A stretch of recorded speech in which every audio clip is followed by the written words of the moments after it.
back to my channel. Today I want to talk to you guys a little bit about patterns. Cosplay patterns are now more abundant than ever before, with even major companies like MacLeod and Simplicity collaborating with cosplayers to create patterns that are specifically geared towards cosplays and costume making.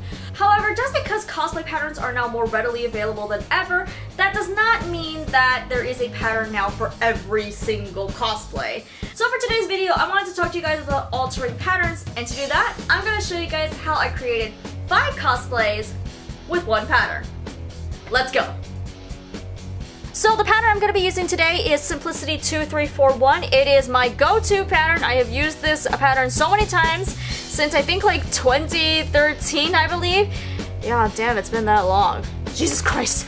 Anyway, so this is the pattern. As you can see, it is a princess-themed bodice pattern. So that is the pattern, and it comes with a variety of pieces, but the main ones I'm going to focus are on. First up is the collar piece. It is a typical Mandarin collar piece. The next one, of course, is the sleeve. It is a pretty typical long sleeve pattern piece. And the last 4 pieces I'm going to be talking about is the bodice itself. So this is the back, the side front, the front, and the side back. So these are the main pieces I'm going to be talking about throughout the course of this video. On to the cosplays itself. Let's get started. Okay, so the reason why I have a hat on now is because my hair is getting way too long and it's getting annoying. Sorry. So the first cosplay I want to talk about is actually a cosplay that I have not worn out yet, and that is this Lelouch outfit from Code Geass. So the reason why I want to start with this one is because out of all the cosplays I'm going to be talking about today, this is probably the one that has the least amount of alterations to it. So I want to start with this one. Okay, so I went ahead and removed the front panel because this is kind of where you can see where the base of the pattern is. So as you can see, there's really not much done to the pattern. The biggest one you can obviously see is that I actually went ahead and took the hem up on the front panel. So that was just a really easy one. I just simply raised the hem a little bit more and cut it from there. So another thing I did to this pattern is that I changed a little bit of how the collar is. If you see the original collar piece, it is actually a curved corner at the top, but I went ahead and straightened it out because that's just what the original design calls for. So that's pretty much where the base pattern ends, and this piece was entirely patterned out by me by hand, and it really was very easy. What I did was I just took muslin fabric, and I'm just gonna substitute pattern paper for muslin fabric instead, and I just kind of laid it out over here and then drew out the design. You can also do this flat. I just went ahead and did it on my mannequin. So that's what I used to create this flap piece, and then it's simply attached with snaps and buttons.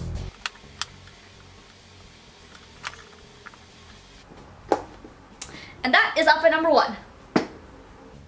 Okay, so the second cosplay I want to talk about is my Boku no Hero Academia jersey. If you want to see how I did this in full detail, you can kind of watch my vlog about it. I'll post links up here and down here.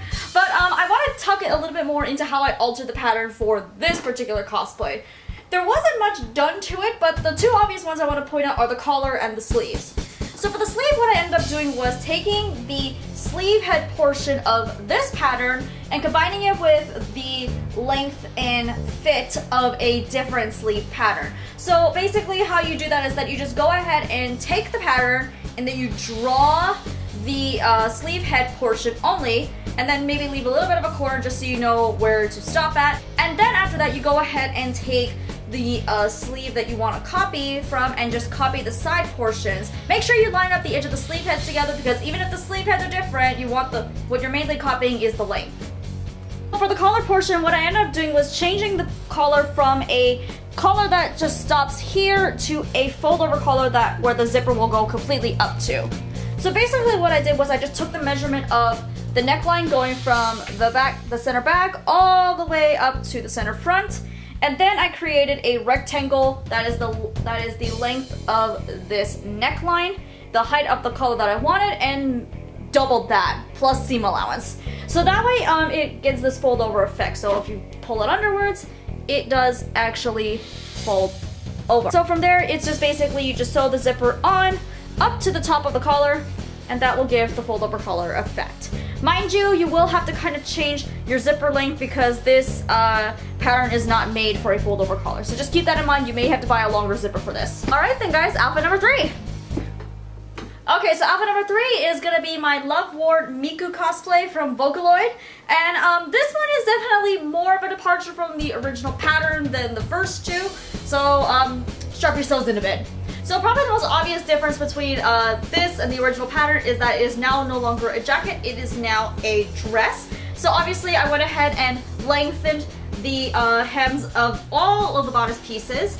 And one thing that I also did was take in the waist area because that particular pattern, as well as a lot of store-bought patterns in general, often have a pretty loose slash boxy cut when you first put them in, and that's because they're trying to make it so that it can fit on as many different body types as possible. So yeah, I definitely had to take in the waist on this one just to kind of give it more of a fitted silhouette.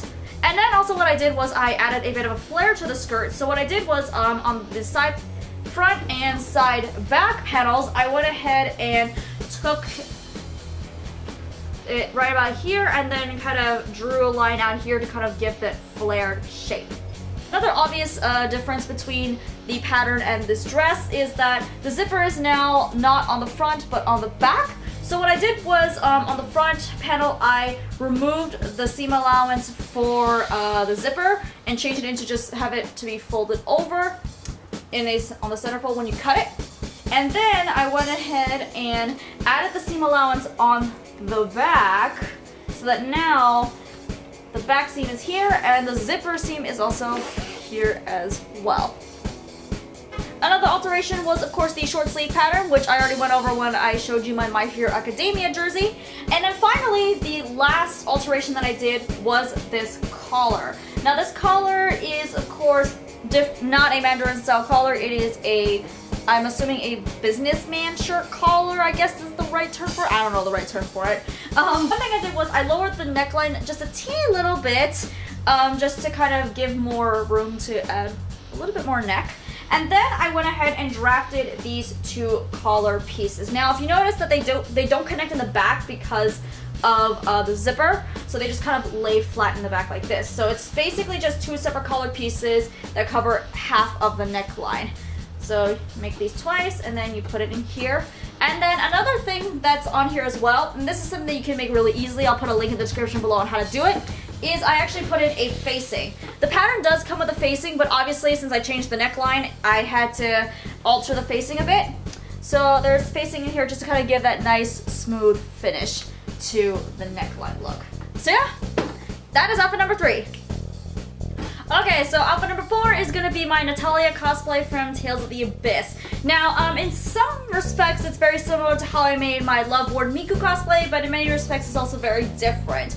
So, the most obvious one, of course, is that I went ahead and turned it into a dress. So, same as the Miku one, I added the zipper in the back, but instead, I actually kept the front seam because of the way these color blocking panels are going to play out. And then I went ahead and extended the hemline all the way down to dress length.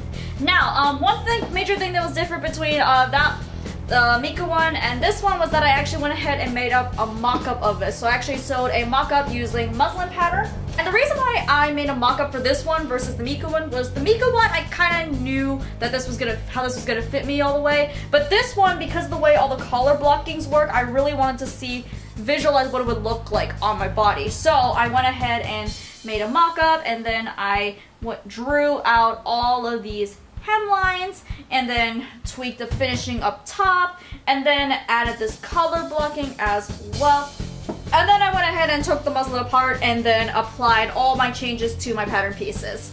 So another alteration I did to this pattern is the sleeves. Now the sleeves are long like in the original pattern, but these are actually what you call, I believe, a fisherman sleeve or a bishop sleeve.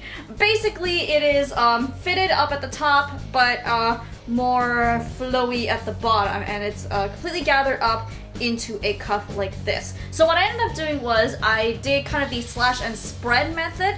Again, I'll post a link in the description box below if you want to show how to do that, but basically it just means tracing the pattern onto another piece of paper and then cutting a bunch of lines down it and then spreading the pieces apart. So the final two alterations that I did to this pattern was obviously this little shawl thing. I'm not sure what to call this, but this shawl thing. And basically I just came up with this whole piece by just wrapping a tape measure around my shoulders to figure out the length of it, figured out the width, and then kind of cut around and added a bunch of stuff on it. And it's sewed directly on to the front part, but not the back part because that's where the zipper is. And finally the collar portion. This was basically just a ruffle that I created using leftover fabric. And it's basically just the length of the neckline times 2, gathered up and then sewn onto it like a regular collar. There isn't actually a facing for this one because it's actually fully lined. There's actually a full lining in here. So yeah, that is cosplay number 4, final one.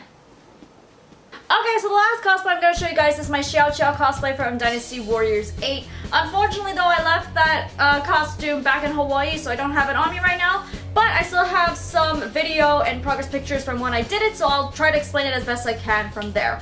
So the first thing I did was obviously extend the hem to about my knee length, and then I went ahead and made a quick mock-up. From there, I actually went ahead and tried it on, and then had my friend Kaylee draw out the weird looking hemline, because Dynasty Warriors stuff always be weird as hell. And then I went ahead and did a few quick alterations just to make it a little bit more fitted to my body. From there, I took the whole thing apart and then put it together using the orange fabric that you see in the final results.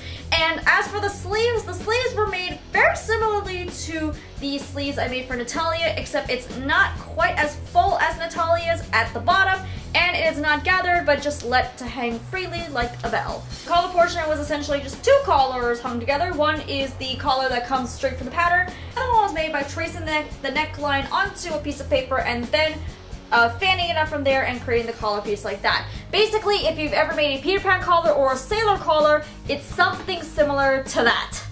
Alright guys, that's the video for today. I hope you enjoyed it. Please give this video a thumbs up if you liked it. And in the comments below, please tell me your go-to cosplay pattern. I really want to know.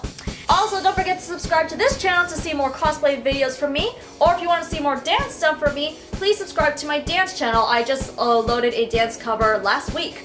See you guys in my next video. Bye-bye!